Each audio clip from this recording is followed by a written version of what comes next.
প্রেয়সীদের বাসনা পূরণের জন্য অহরহ প্রয়োজন হতো অর্থের। সেই অর্থ জোগাড় করতেই চুরিতে হাত পাকায় যুবক বাসুদেব মণ্ডল।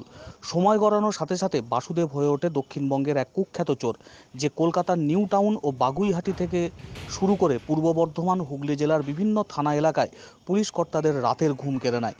তবে অবশ্য বেশি দিন পুলিশের চোখে ধুলো দিয়ে থাকতে পারেনি কুখ্যাত এই চোর। বিভিন্ন চুরির ঘটনায় জড়িত বাসুদেব এখন পুলিশের জালে বন্দী।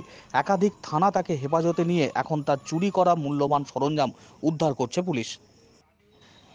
একই পথে হেঁটে পূর্ব বর্ধমানের জামালপুর থানার পুলিশও বাসুদেব মণ্ডলকে হেফাজতে নেয়।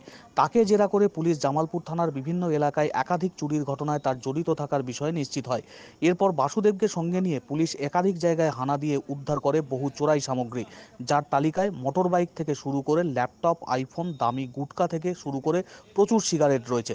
নায়কোচিত চালচলনে বাসুদেব আসলে যে চৌর্যবৃত্তিতে দিকপাল, তা জেনে জামালপুরের বাসিন্দারাও স্তম্ভিত। জানা গেছে, ধৃত বাসুদেব মণ্ডলের বাড়ি হুগলি জেলার বলাগড় থানার আক্তারপুর এলাকায়। জামালপুর থানা এলাকায় হওয়া বেশ কয়েকটি চুরির ঘটনার তদন্তে নেমে পুলিশ নিশ্চিত হয় ওইসব ঘটনায় জড়িত বাগুইহাটি থানার পুলিশের কাস্টডি থেকে পালানো কুখ্যাত চোর বাসুদেব মণ্ডল। সে ধরা পড়ার পর নির্দিষ্ট পদ্ধতি মেনে জামালপুর থানার পুলিশ বাসুদেব মণ্ডলকে 5 দিনের পুলিশ হেফাজতে নেয়। তাকে জেরা করে একাধিক চুরির কিনারা করে পুলিশ। বাসুদেবের চুরি করা 7টি মোটরবাইক, একটি আইফোন, একটি ল্যাপটপ, 1 কার্টুন সিগারেট, 1 কার্টুন রজনী তুলসী নামের গুটকা, ছাতা 25টি এবং নগদ 2410 টাকা উদ্ধার হয়েছে। এই সব চুরিতে জড়িত থাকার কথা ধৃত বাসুদেব মণ্ডল স্বীকারও করেছে। হেফাজতের মেয়াদ শেষ হওয়ায় বাসুদেবকে সোমবার বর্ধমান আদালতে পেশ করা হয় বলে পুলিশ সূত্রে জানা গেছে। জামালপুর থানার পুলিশ কর্তাদের কথা অনুসারে বছর 35-এর বাসুদেব মণ্ডল অত্যন্ত ধুরন্ধর। চুরির কাজ দ্রুত সেলে পাড়ানোর ব্যাপারেও অত্যন্ত পটু এই যুবক। হুগলির বলাগড় থানা এলাকার বাসিন্দা হলেও বাসুদেব তার চৌর্যবৃত্তি হুগলির জেলাতেই সীমাবদ্ধ রাখেনি, বরং সে তার চৌর্যবৃত্তির প্রভাব কলকাতা সহ দক্ষিণবঙ্গের বিভিন্ন জেলাতে বাড়িয়েছিল। তার কারণেই ঘুম ছোটে পুলিশের। চুরির ঘটনার আগেই ধুরন্ধর বাসুদেব ওই সব এলাকায় অলিগলি সব বুঝে নিতে চাইতো। এর জন্য বিশেষ পন্থা কাজে লাগাতো। কখনো সবজি বিক্রেতা, কখনো কল সারানোর মিস্ত্রি বা রাজমিস্ত্রি সেজে বাসুদেব ওই এলাকায় রেইকি করত। এইভাবে সে কলকাতা সহ দক্ষিণবঙ্গের বিভিন্ন এলাকাতে চুরির আধিপত্য বাড়ায়। কলকাতার নিউ টাউন, বাগুইহাটি ছাড়াও হুগলি জেলার বলাগড়, সিঙ্গুর, গুড়াপ, হরিপাল, ধনিয়াকালী, তারকেশ্বর থানার পুলিশের রাতের ঘুম কেড়ে নেয় কুখ্যাত চোর বাসুদেব। এমনকি পূর্ব বর্ধমান জেলার জামালপুর থানার পুলিশও এই চোরকে পাকড়াও করার জন্য উঠে পড়ে লাগে। নিউ টাউন থানা বাসুদেবকে পাকড়াও করার পর তাকে বাগুইহাটি থানা হেফাজতে নেয়। ওই সময় ফন্দি এঁটে বাগুইহাটি থানার পুলিশ কাস্টডি থেকে পালিয়ে যায় বাসুদেব। রিমান্ড আসামি পালানোর জন্য বাগুইহাটি থানার তদন্তকারী পুলিশ অফিসারকে শাস্তির কোপেও পড়তে হয়।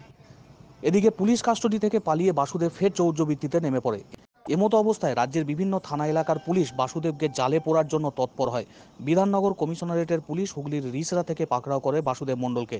তারপর তার ঠাঁই হয় দমদম সেন্ট্রাল জেলে। এরপর নির্দিষ্ট পদ্ধতি মেনে জামালপুর থানার পুলিশ তাকে হেফাজতে নিয়ে একের পর এক চুরির কিনারা করে।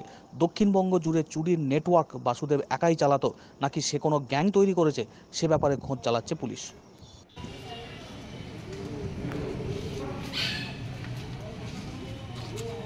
গত 30শে এপ্রিল জামালপুর থানার বাসিন্দা সুদেব আদক তিনি অভিযোগ জানান যে তার কীটনাশকের দোকান থেকে বেশ কিছু সামগ্রী এবং টাকা চুরি হয়। একই সাথে ওই 1-2 দিনের মাথায় বেশ কিছু দোকান, মুদিখানা দোকান থেকে চুরি হয়েছিল। তো regarding all this aspect Jamalpur থানায় স্পেসিফিক কেস স্টার্ট হয়েছিল। তারপর আমরা সিসিটিভি ফুটেজ খতিয়ে দেখি এবং একই সাথে যে সমস্ত টেকনিক্যাল ইনপুটস রয়েছে সেগুলো বিচার করে আমরা আসামিকে আইডেন্টিফাই করি। বাসুদেব মণ্ডল বলে একজন আসামি, তাকে আইডেন্টিফাই করে তারপরে দেখা যায় যে সে অলরেডি দমদম সেন্ট্রাল কারেকশনাল হোমে রয়েছে বাগুইহাটি থানার কোনো একটা কেসে। তো সেখানে আমাদের জেল ইন্টারোগেশন করা হয়, অ্যান্ড আফটার জেল ইন্টারোগেশন তাকে আমরা রিমান্ডে নিই। ডিউরিং রিমান্ড পিরিয়ড 5 days পিসি আমরা নিয়েছিলাম। ডিউরিং রিমান্ড পিরিয়ড তার কাছ থেকে আমরা সেই দোকান, মুদিখানা দোকানগুলো থেকে চুরি হয়েছিল সেরকম 1 কার্টুন রজনীগন্ধা, 1 কার্টুন সিগারেট, ছাতা, তারপর 7টা বাইক, মোটরসাইকেল বিভিন্ন জায়গা থেকে, জামালপুরের বিভিন্ন জায়গা থেকে, কোনোটা ধনিয়াখালী থেকে, কোনোটা গুড়াপ থেকে, কোনোটা মেমারি থেকে, 7টা জায়গা থেকে ডিফারেন্ট লোকেশন থেকে আমরা রিকভার করি। একই সাথে একটা আসুসের ল্যাপটপ রিকভারি করা হয়েছে, একটা মোবাইল আইফোন রিকভারি করা হয়েছে। 5 দিনের রিমান্ড পিরিয়ড কমপ্লিট হওয়ার পর আজকে আমরা লার্নেট কোর্টে তাকে ফেরত পাঠাচ্ছি। এই যে 7টা বাইক রিকভারি হয়েছে তার মধ্যে অলরেডি জামালপুর থানায় 2টো কেস রয়েছে, তার মধ্যে একটা কেস এখনও পেন্ডিং আছে, চার্জশিট হয়নি।